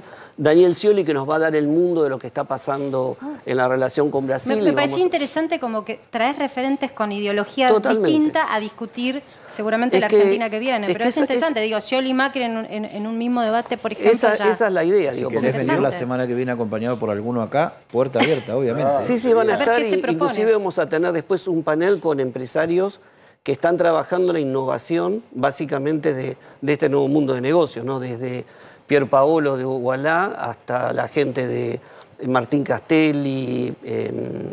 ¿Sabes por qué te quería preguntar esto? O sea, ¿vos ves posible que independientemente del color político que uno lleve o abrace, se pueda generar un acuerdo sobre el rumbo de la economía y en general de la Argentina? Sí, proyecto de país, digamos. O sea, yo te diría que en general... ¿Realmente crees en que se puede proyectar? Yo creo que en general... cuando uno charla con los distintos actores económicos, creo que todos estamos viendo los cambios. Son pocos los necios que de alguna manera niegan el cambio que está sucediendo en el mundo. Entonces, no podemos seguir mirando el futuro con la nuca, ¿no? Tenemos que mirar, tenemos que entender los cambios que vienen y tenemos que adaptar, porque esos cambios ya llegaron. Mira, yo quiero contar una anécdota. Cuando era funcionario hice una reunión con empresarios de videojuegos, promedio 25 años. Todos chicos de videojuegos, y había un empresario, tenía 20 años, que vino con su equipo, y nosotros estábamos charlando, y digo, ¿y a quién venden? Y todo el chico me viene y me dice, mis videojuegos hoy están en Rusia, dice, yo compito en el mundo, no compito acá. Entonces, eso está cambiando en todos los niveles. O sea, el empresario que no empieza a entender que el mundo cambia, y el mundo es cada vez más global, que ya no sirve de nada cerrar. Queremos cerrar. ¿La pyme pensás que hay que protegerla? Las pymes se protegen con más competencia. Hay que ayudarlos en la transición, pero lo que nos hace fuerte y lo que hace fuerte a las empresas es cuando pueden competir, no solo internamente, sino con afuera y con adentro. Y ahí hay mucho para fortalecer y para crecer. ¿Por qué? Porque los hace más productivos, no están de alguna manera condicionados, pueden incorporar tecnología, ven las nuevas formas de negocios. Nuestro mercado es un mercado importante, pero es chico para el tamaño de inversión. Hay algunas que van a poder exportar y otras que van a ser mucho más fuertes. Los textiles no te miran con buenos ojos. No, pero que, de nuevo, digo, me parece que son clichés, Marcela, te explico por qué. Nosotros hoy tenemos una oportunidad en el mundo, en la materia textil, que es el mundo va a lo sustentable.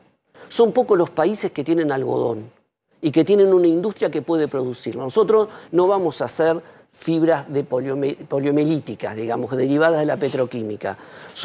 Tenemos que apuntalar todo lo que es hilados naturales, tenemos que expandir la frontera, tenemos hilanderías y tejedurías muy importantes en hilados naturales que han crecido y han invertido mucho. Una tejeduría es capital intensivo, necesita tener buena tasa de interés, acceso a la tecnología. Después está el otro tema. Crédito. Exacto. Y después está el otro tema que es confección. Confección es otro mundo, porque confección se divide en la moda, que es la que genera valor, y en los temas de la producción. Eso es si querés, de baja intensidad de capital y es de bajo tecnología de la mano de obra, de menor capacitación. La confección no hay solo que mirarla como un tema de productividad, hay que mirarla como el eslabón entre la gente que está en el mundo informal y la gente que puede pasar al mundo formal de trabajo. No te digo que la mujer que se sienta en una máquina a coser va a programar, pero el hijo de esa mujer, cuando la vea la madre que cumple un horario, que está en un entorno productivo, va a ser el próximo programador de los servicios basados en conocimiento. Gracias, Dante, por haber participado en Para que sepas. Nos tenemos que ir a una breve pausa, pero quédense porque después de la pausa viene la tapa de PQS. ¿Qué tapa hoy, Me quedo.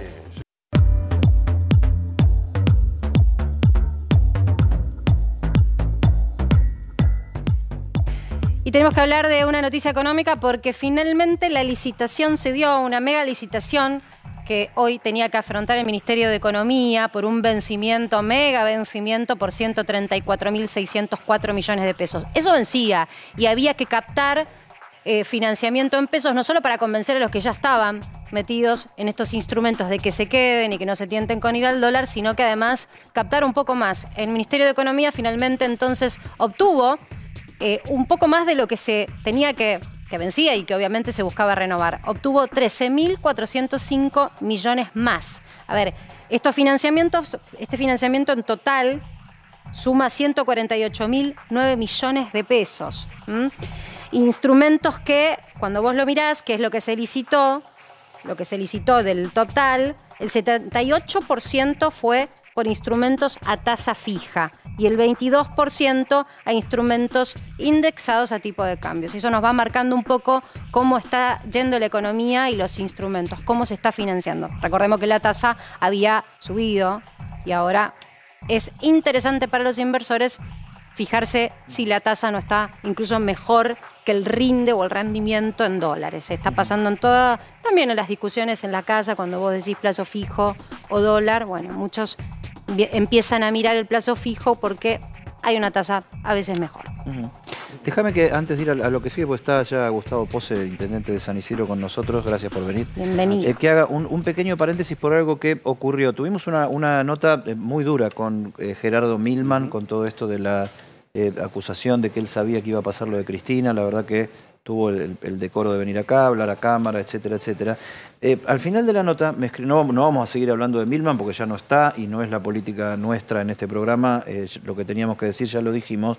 Pero un diputado nacional del oficialismo, viendo la nota, me manda un mensaje y me dice: el diputado Milman tiene que demostrar, que tiene que probar su inocencia. Y yo le contesté: no, diputado, la justicia es la que debe probar su culpabilidad. Eso es lo que dice la ley y la Constitución Nacional. Y si para Cristina Kirchner u otro exfuncionario o funcionario vale que todos somos inocentes ante la ley, ante que demuestre lo contrario, vale también para Gerardo Milman, obviamente. Y lo que hicimos acá fue contraponer posiciones sobre un tema difícil, delicado, grave, porque en cualquier país del mundo esto es un escándalo, tal vez a mayor nivel que acá. Pero bueno, lo dejamos ahí. Gracias, Gustavo Pose, por estar. Perdón que hicimos esta me interesaba además escucharlo. ¿Querés decir algo, Gustavo, sobre este tema? ¿Sobre este tema querés comentar algo? No, creo que va a tener la oportunidad en el caso de Jerry de poder demostrar que efectivamente no tuvo inconducta respecto de esto.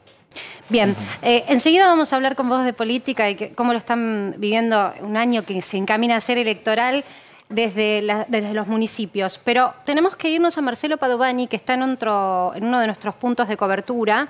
Marce. Estamos aquí en el Hotel Sheraton, porque claro, es la cena anual de la Fundación del Hospital Rivadavia. Aquí estoy con Diana Churi, que es la presidenta de la Fundación. Diana, gracias por recibirnos. Estamos en vivo para A24. Bueno, cuénteme las expectativas para esta noche aquí en el Hotel Sheraton.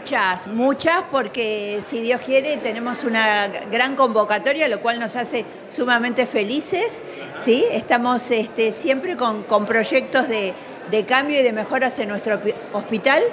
El segundo piso casi terminado. Y este evento es para recaudar fondos para hacer el tercer piso. Son 2 pisos la maternidad, así que seguiremos construyendo.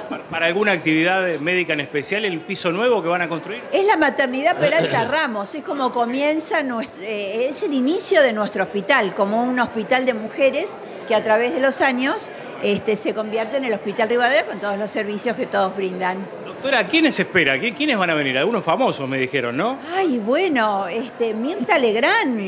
Mirta, estamos esperando a Mirta. Así que bueno, hay muchas personalidad de la prensa y del Ministerio de Salud que siempre nos acompañan. Así que bueno, esperando a todos con mucho gusto y muy contentos, muy contentos. Muchas gracias a todos por acompañarnos. Gracias, doctora, muy amable. Bueno, allí está Marcela, la doctora Diana Churi, presidenta de la Fundación del Hospital Rivadavia. Y bueno, esperando, como decimos, ¿no? Algunas figuras. También van a estar nuestros compañeros, Guillermo, va a estar Belén Ludueña, va a estar Mirta, como dijo la doctora, y bueno, algunas otras personalidades del espectáculo, de la cultura y también, por supuesto, del mundo de la medicina, Marcela. Enseguida volvemos con vos, ojalá se recaude mucho dinero y ayudemos gran institución esta institución de la médica, salud en la seguro. ciudad de Buenos Aires. Bueno, ahora sí nos metemos en política. Sí, claro que sí. Gustavo, qué caliente que está la interna de Juntos por el Cambio, ¿eh? No, la veo normal. Creo que cada uno de los partidos políticos hace una búsqueda. En el caso de lo del radicalismo es más bien fría la situación, mucha recorrida. El día sábado van a estar todas las autoridades, todos los que tienen mucha visibilidad en el radicalismo en Costa Salguero. Comienza el año número 40, comenzamos los festejos y los contenidos, la expansión de los contenidos de lo que tiene que ver con los 40 años de democracia y relacionado esto con el triunfo de Raúl. Hubo unidad en la provincia de Buenos Aires el día jueves de la semana pasada, con lo cual no hay elecciones internas y se pudo trabajar muy bien con todos los movimientos integrados. Hay dos candidatos o hay dos precandidatos, que es el caso de lo de Gerardo Morales, que es la contextura del hombre de Estado y que es el presidente de nuestro partido, y por el otro lado, otro tipo de candidato que ganó el 80% del territorio de la provincia de Buenos Aires el año pasado, que es Facundo Manes, que es un candidato fuertemente disruptivo. ¿El año que viene va a ser tiempo de un presidente halcón o paloma? El equilibrio, el sentido común, va a venir por ese lado. No creo que... Además, si ustedes me dijesen, la gente quiere la gente no quiere a nadie, no le lleves a nadie, son todas encuestas muy forzadas. En una encuesta espontánea nadie te responde nada. Hay un extremo. ¿Y vos que caminas tanto el territorio, cómo te va con eso de que la gente esté como con el... Te intuyo que lo que decís es que rechaza la política, como está agobiada. Eso. Sí. Pero vos tenés que hacer política. Todos los días salís a la calle. El intendente es el fronting, como digo yo, es el primero. El intendente o le va bien o le va muy mal. Yo vivo en el lugar. Son 6 ciudades San Isidro y la verdad me va bien, tengo una buena... Y en el Gran Buenos Aires, donde soy más conocido, la verdad es que me va bien. O sea, no ligás el enojo ajeno por funcionarios que no tienen que ver con vos. ¿Qué te dice la gente? No, hay tristeza, ¿no? Eso sí, no es que tenemos buena relación, pero hay felicidad. Reconocen el trabajo, tenemos una buena relación, pero hay tristeza por el ciclo histórico que nos tocó vivir a todos, ¿no? Los 40 años... son para rever, son para profundizar, son para mirar todo lo que avanzamos, pero también no se puede negar que en los 40 años la Argentina aumentó la pobreza, que gran parte de nuestros jóvenes no tienen los mínimos materiales como para proyectar un futuro, que los que obtienen mayor educación tienen en su horizonte irse del país o efectivamente se van, pero después resulta que forman familia afuera y ya es mucho más difícil pensar en que vuelvan a luchar adentro del país, y es entendible. ¿Por qué crees que la película 1985 está teniendo la concurrencia y la convocatoria que tiene? ¿Examinaste eso? Porque hay una mitad de la ciudadanía que no vio eso, y tampoco le puedes estar todo el día dándoles una lección de algo que es parte del pasado. Pero el año 83, 84, 85 fueron épicos.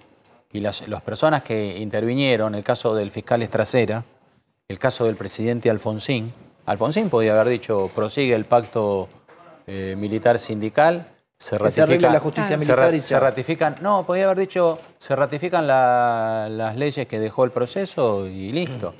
Pero Alfonsín, desde antes de ser presidente, desde el año 73, esto lo contaba Hipólito Solari Irigoyen, él cuenta que promediando el año 77, se encuentra con Alfonsín en un lugar y Alfonsín le dice, nosotros debemos lograr que esto nunca más vuelva a ocurrir. Y entonces la intervención del nunca más, Ernesto Sábato, bueno, es muy fuerte. Alfonsín era muy activo en los habeas corpus con desaparecidos y con gente que estaba fuera de la ley detenida a disposición del Poder Ejecutivo, etcétera, etcétera. El proceso tenía perfectamente designados que tenían que conseguir que Carlos Menem, que tenía fuerte atracción, que estaba perfilado, tenía que estar detenido en distintos lugares del país. Y tenían que lograr que no actuase como abogado Raúl Alfonsín, ahora, que él Gustavo, actuaba lo mismo. 40 años después, el fenómeno es Milei. Sí. ¿Por qué? ¿Qué pasó? ¿En qué falló la democracia?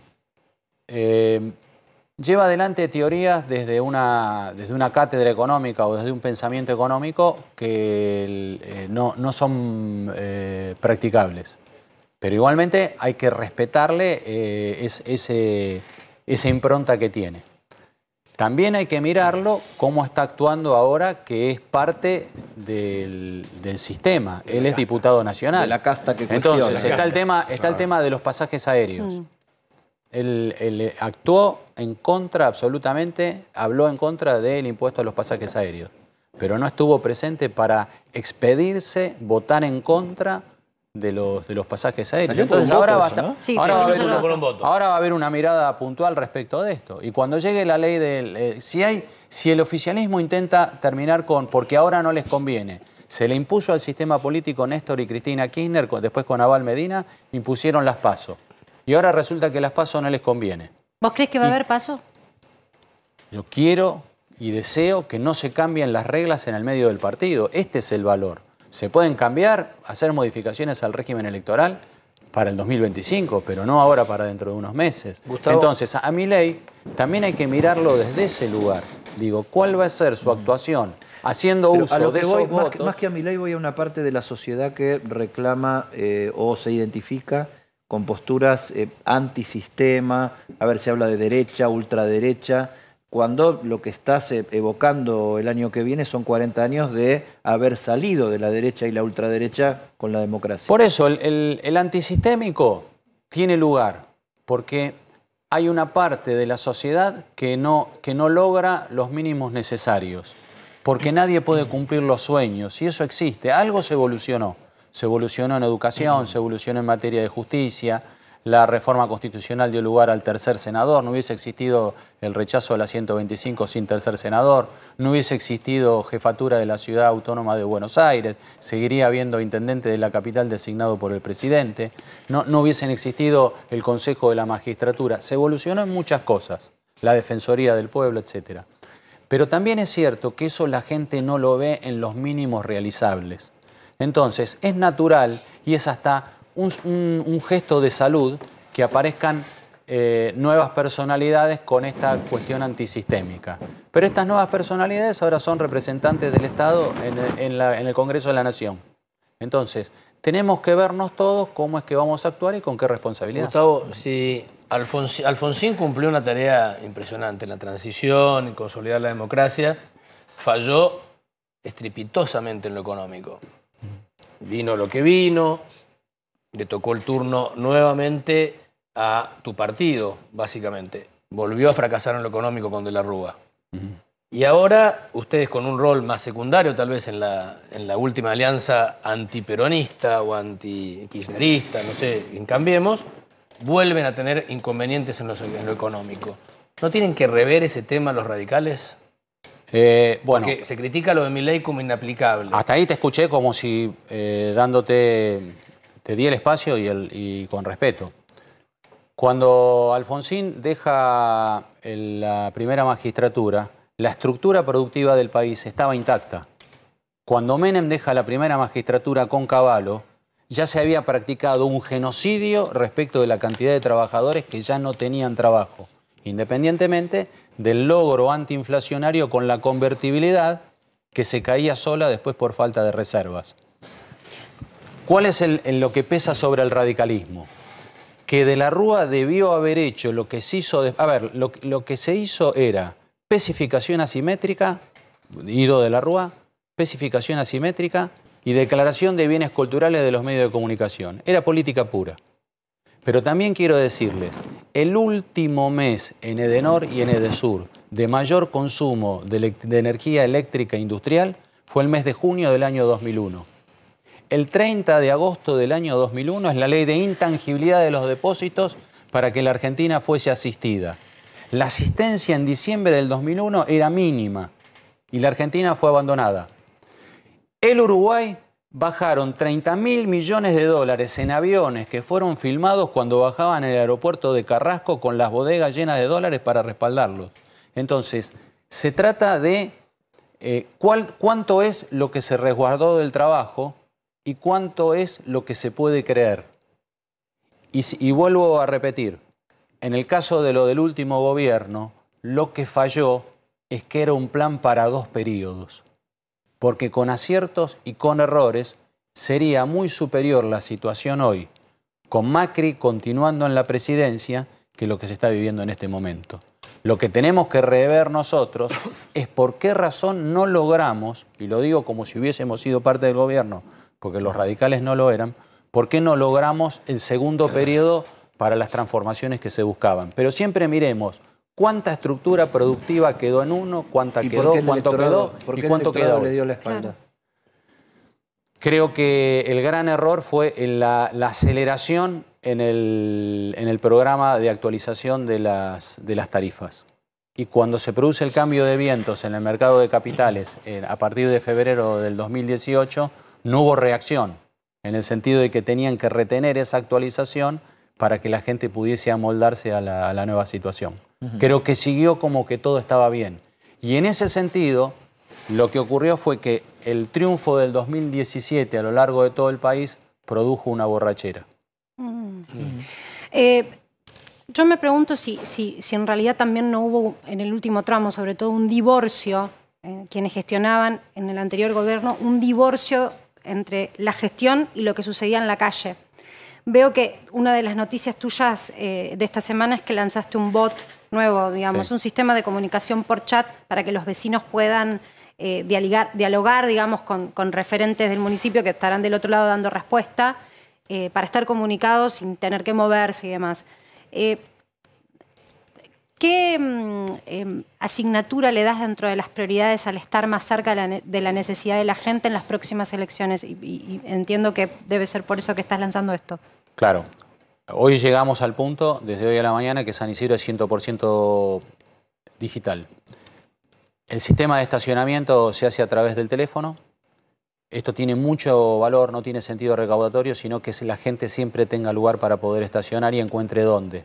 El sistema de emergencias y necesidades, que es el que se llama C24. Ah, vos por GPS encontrás el lugar y por el teléfono pagás. Exactamente. Pero queríamos buscar que todo tipo de trámites, todo tipo de producciones, todo tipo de resoluciones, así sería mucho más fácil. Todo tipo de cuestiones que se tienen que hacer a través del municipio. Alguien pueda, en lugar de estar partiendo el día y yendo al municipio, pueda estar desayunando y con el teléfono practicar el 112, 312, 3300. Y en ese chat decir hola. Y a partir de ahí entra todos los trámites. Eso, por eso ese bot, para vos es importante estar cerca de, vos lo dijiste, de la necesidad del vecino. Por la cercanía. Porque no es solo intentar ser bueno en lo que se produce, sino es la cercanía. Yo creo que lo que va a hacer que retorne... es eficiencia también, ¿no? Claro, por eso, no solo ser bueno en hacerlo, sino que mejorás todavía respecto de la cuestión de la cercanía. Si uno mirase de las cosas que... Las únicas encuestas verdaderas que hay es cuando se le pregunta a alguien cómo está usted respecto del año pasado y cómo piensa que va a estar el año que viene. Después el resto es todo confuso. ¿Y tu sensación? Pero sí es cierto que piden cercanía. ¿Y tu sensación? Bueno, ahí estás intentando, digamos, dar este paso y tener un poco más de cercanía con la tecnología. ¿Tu sensación cuál es de lo que va a pasar el año que viene? Creo que hay algo que hay que mirarlo con muchísima atención. Yo soy una persona de buena leche. Quiero que a los gobiernos le vaya bien porque cuando a los gobiernos le va mal no es que ganamos o perdemos los políticos, sino que le va mal a la gente. Entonces eso lo digo desde que quiero que las cosas salgan bien. Y después la gente vota. Y al que vea que es de buena fe lo va a votar. Estoy muy preocupado porque la meteorología hace que en la Pampa húmeda llovió por última vez el día 25 de mayo, llovió el 25 de julio y después llueve 3 milímetros, 6 milímetros. Se perdió casi seguramente la cosecha actual y hay fuertes dificultades para la siembra y además los especialistas le dicen a la gente de campo que no hay lluvias hasta el mes de enero, seguramente. No se puede hacer siembra directa porque rebotan las semillas en el piso. Entonces hay que hacer una mayor inversión, que es la de hacer una apertura en el suelo para hacer la siembra directa. Entonces yo digo, ¿cuáles van a ser los dólares el año que viene? Porque este es un país consumidor de dólares para la industria, para rehacer nuevamente la siembra del campo, etc. Entonces hay que tener mucha preacción y mucha paciencia respecto de un país que lo veo inestable en el primer semestre del año que viene. La inestabilidad económica condicionó la última elección. Digo, nosotros mencionábamos acá el periodo entre las PASO y la elección general. Es un periodo que suele ser de mucha inestabilidad económica cuando lo que se avisora puede ser un cambio de gestión. ¿Vos qué crees que va a ocurrir? ¿Que puede haber un cimbronazo económico antes de las PASO o después? Bueno, primero hay que ver que estén las PASO. Hay un fuerte intento para que no haya. Tenemos que desde la oposición y desde el sentido común mantener las reglas de juego durante el actual periodo electoral. Y todos tenemos que tomar con muchísima responsabilidad que haya cada uno desde su lugar. El que lo hace desde la oposición genuina, el que lo hace desde el oficialismo. El oficialismo debe mantenerse unido porque fueron todos juntos a la elección. Porque cuanto más inestabilidad veo, la veo desde adentro del oficialismo. ¿Y esto te pasa cuando hablas con Kicillof, por ejemplo? No hay mucha charla con Kicillof. Kicillof no es una persona dada, no es una persona de diálogo, no es una persona que disfruta de la política de tratar con intendentes, ¿no? Eso por lo menos ya va para 4 años. ¿Quién habla con los intendentes? ¿No habla Kicillof con los intendentes? Por lo menos con nosotros, no. ¿Y quién habla? ¿Habla alguien de la gobernación? El presidente del Foro de Intendentes Radicales esporádicamente tiene una charla con él. Nada más. Y después estará la charla que tiene con los compañeros, que por lo que veo no son muy asiduas, ¿no?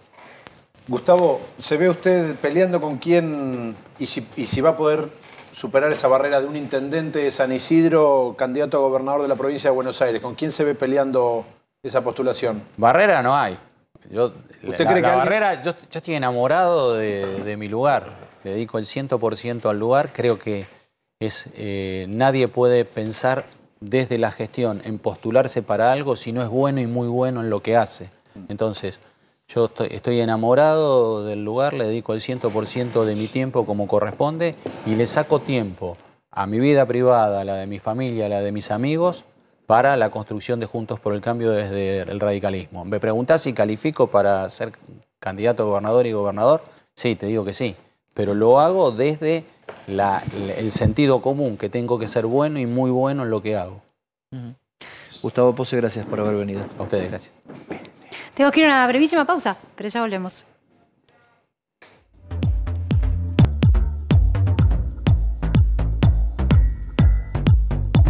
¿Qué va la música? A ver. Ay, negrita mía. Ay, negrita mía. Esto llegó a las canchas, señores. Pero tendríamos que cambiar el nombre a la canción de Alcides. Le tendríamos que poner, ay, no sé, Afrita. ¿Cómo sería? Afro-Argentina mía sería. Yo la verdad que a Vicky Donda le diría, negrita mía, sin ningún problema, es cariñoso. ¿Por qué dejar de decir esas cuestiones? La pasión de cierto sector del kirchnerismo por decir lo que tenemos que decir, cómo tenemos que decirlo, hacernos manual de estilo a los periodistas para ver cómo tenemos que comunicar las cosas. La tapa de hoy se llama Extraño Manual de Estilo, el lado afro de Vicky Donda. ¿Por qué afro? Porque ella dice, no hay que decir más negro. En el Mundial Qatar 2023, cuando un jugador sea de color hay que decir afro tal. Cuando se pone oscuro el partido, cuando se pone difícil el partido, no hay que decir que se pone negro. No sé cómo se pone, cuando una situación se pone oscura. Esto yo iba a poner el lado negro de Vicky Donda, pero no, es el lado afro de Vicky Donda. La jefa del INADI hace gala de ideas muy rebuscadas para imponer modos de hablar en los medios de comunicación. Vamos a ver de qué se trata este manual y lo que deberíamos poder decir, no poder decir. Y ella nos dice, bueno, de última son indicaciones. ¿Por qué el INADI tiene que decirle a los medios de comunicación cómo hay que comunicarse antes de que se transgreda cualquier cuestión? Como digamos, si los comunicadores tiene que venir después y decir, che, transgrediste, discriminaste, hiciste ahí tenés, mirá las recomendaciones, macana. Edi. Recomendamos que al referirse a la comunidad afro no se utilice la palabra negro o la construcción piel oscura o similares, y en su lugar se use la denominación afro o afrodescendiente. Te digo una cosa, debe hacer 20 años que en una transmisión de deporte no se dice el negro. Nadie. Nadie lo dice. O sea, ¿no viste un solo partido, Vicky, del Paris Saint-Germain donde se le diga que Mbappé es negro? No, Mbappé es Mbappé. Digamos, es un crack del fútbol. No se usa más esa cuestión. Tenemos más recomendamos la utilización de referencias étnicas discriminatorias, peyorativas, poco precisas y respetuosas a las personas y la diversidad cultural de sus identidades en la cobertura de un mundial. ¿Quién lo haría, digo? ¿Qué? ¿Lo qué? Claro, ¿lo qué, Vicky? Claro. A ver, recomendamos no vincular la palabra negro a hechos negativos o a prácticas ilegales y clandestinas en la transmisión de un mundial. Te hago una pregunta, por ejemplo, en el fútbol yo escucho mucho, lo tenemos de hijo, te tenemos... ¿Eso es peyorativo? No, debería, sí, porque de hijo y no de hija. Esto que se imprimió... ¿O es digital?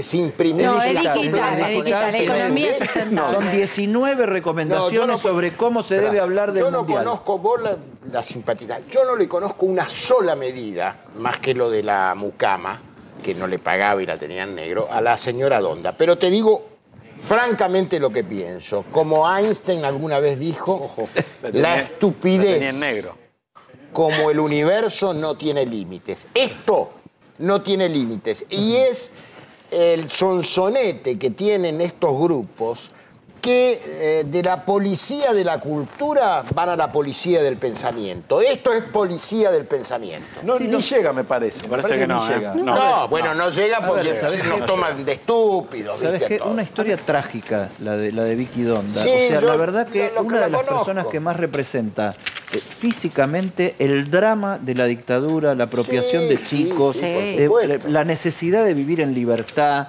la necesidad de vivir en democracia y de que no venga nadie, Vicky, a decirte cómo tenés que hablar. En todo caso, si hablas mal y cometés un delito, está la ley.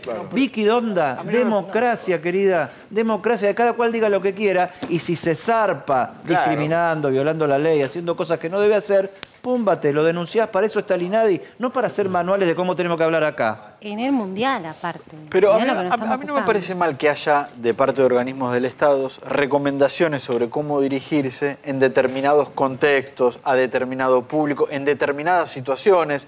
Nosotros como periodistas muchas veces hemos leído cómo tratar situaciones de personas que se quieren suicidar o determinados casos.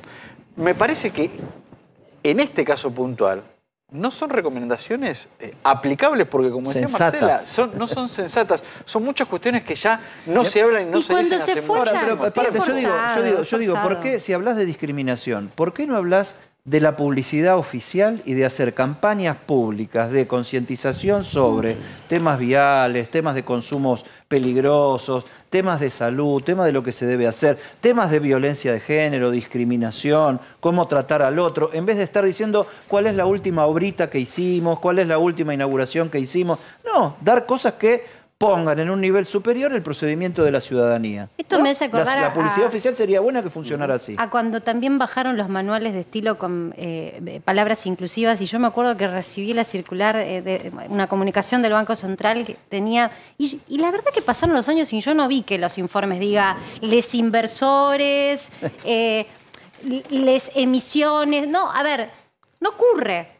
Eso, la cultura cuando naturalmente va incorporando acepciones en el habla, va a ocurrir. Y me parece que ya a esta altura hay ciertas cosas peyorativas de las cuales se quiere abrir y evitar en este manual, que ya por suerte no ocurren. ¿Sabes lo que pasa? La telepolítica, o sea que la política transcurra por dispositivos electrónicos y la comunicación de los dirigentes sea a través de esta cajita donde nos están viendo a nosotros, confundió las reglas de juego y convirtió a los políticos en comunicadores a tal punto que quieren hacer el manual de estilo de cómo tienen que hablar los medios de comunicación y a muchos comunicadores en políticos diciendo qué es lo que está bien y qué es lo que está mal en vez de hacer las preguntas necesarias. Sería bueno que desde el Estado se organizara esa cuestión en vez de tanta pavada. Sí, que bueno, Vicky es un organismo público Vicky dice del que no Estado, es una boludez, pero es discutible, Vicky Donda. Vamos a cambiar de tema. Hay una cuestión, nos vamos a ir a un caso que tiene sede en el barrio de Saavedra, en Crisólogo Larralde, al 2491.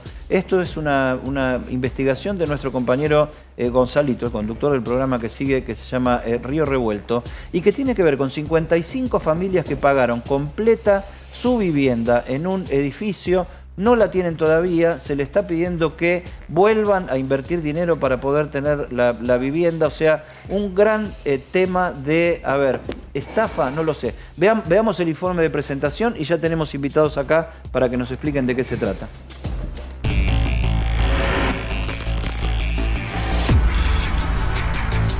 detrás de esta puerta está la interna que no permite que ellos, después de haber puesto $200.000 cada uno para construir un departamento, hoy tengan que estar alquilando. El ahorro de toda una vida. Fecha de entrega 2016, está casi listo, Gonza, mirá. Este edificio estaba a nombre de La Vanguardia. Hay un partido político que nos está parando continuar con esto. Entonces lo que pedimos es que nos entregue lo que es nuestro, ¿sí? Para nosotros terminarlo, ¿no? Está, la estructura está en las ventanas puestas. Hasta el foquito está, mirá.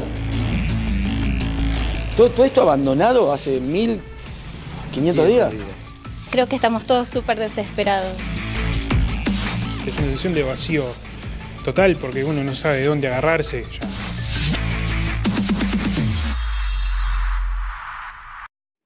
Bueno, estamos con dos de los vecinos que son damnificados, Alberto Furgiele, ¿está bien pronunciado?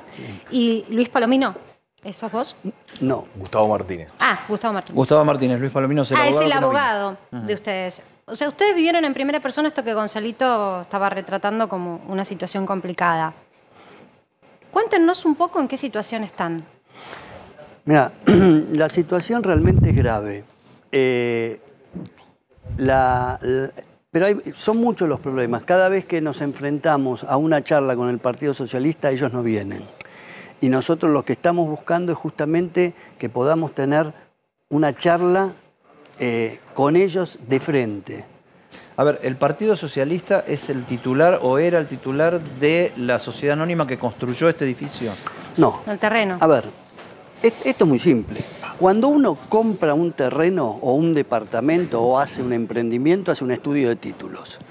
El estudio de títulos que se hace dice que el terreno está a nombre de La Vanguardia. Se lo vende al desarrollador a cambio de departamentos. En ese momento empieza a construir y los compradores lo que hacemos es otro estudio de títulos para verificar que realmente eso sea cierto. A partir de ahí se empieza a construir y se llegó al piso 15 y ahí se presentó el Partido Socialista diciendo que en el año 30 esto era nuestro. Pero se lo pasamos a La Vanguardia porque el gobierno militar nos podía sacar la tierra. ¿El Partido Socialista como partido se presenta? Como partido.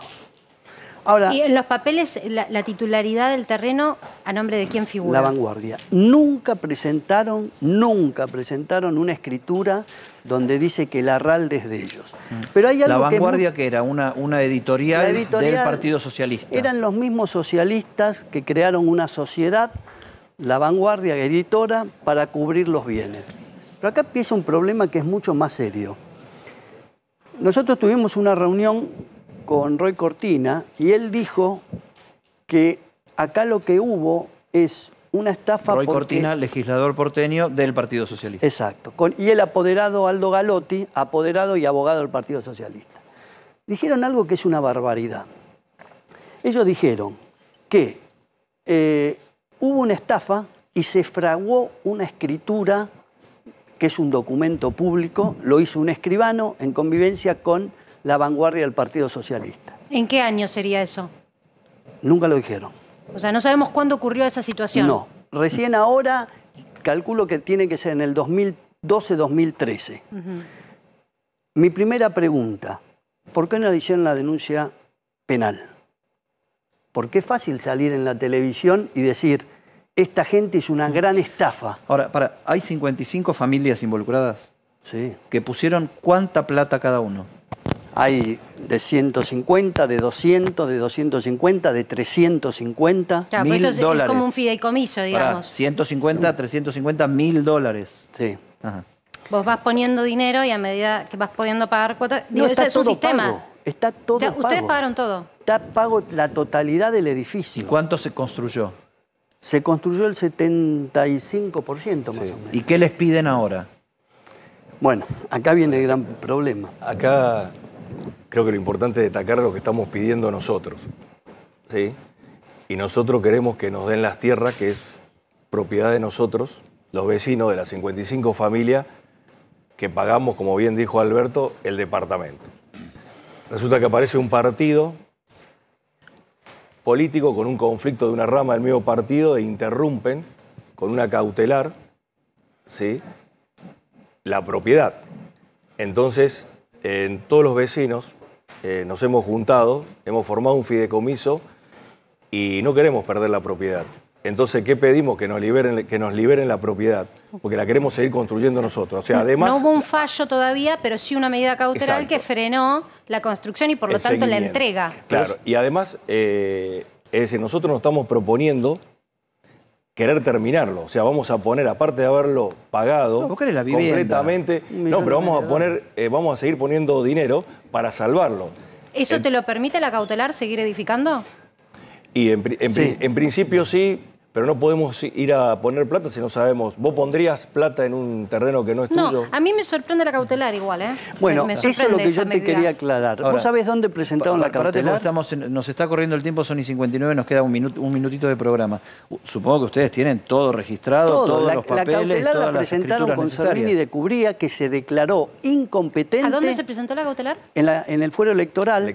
Se declaró incompetente y aceptó la medida cautelar. Electoral porque es un partido político. Claro, pero Servini de Cubría se declaró directamente incompetente. La mandó al fuero civil. Apelaron, están haciendo recurso de queja, quieren que vuelva al fuero electoral. Claro, esos tiempos están haciendo que se haga cada vez más largo este proceso. Si nos permiten medio segundo más, Por medio favor. minuto. Nosotros no queremos ser víctimas ni rehenes de un conflicto partidario, ¿sí?, de la política argentina.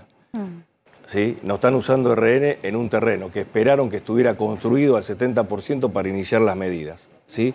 Y como dice Alberto, hablan de estafa, que lo resuelvan en otro ámbito, y nosotros queremos que nos liberen de toda la contingencia, porque vamos a formar el fideicomiso y vamos a continuar con nuestra construcción de la propiedad que pagamos y que es nuestra. Bueno, gracias Alberto y Gustavo por haber participado. Para que sepas, tenemos que irnos. Vamos a seguir. Bueno, este es tema también iniciado por Gonzalito, que viene ahora en la conducción, en la continuidad informativa de A24, ¿no? Totalmente. Les agradecemos a ambos. Lo que hacemos como medio de comunicación es visibilizar siempre estas situaciones y a las contrapartes también, ¿eh? Les damos el mismo espacio también para que den su opinión y su mirada. Hacía mucho que no cerrábamos parados. Me gusta esto. Te extrañaba parada, ¿viste? Encima que hoy hice un esfuerzo por estar cerca. Estás re alta hoy, ¿eh?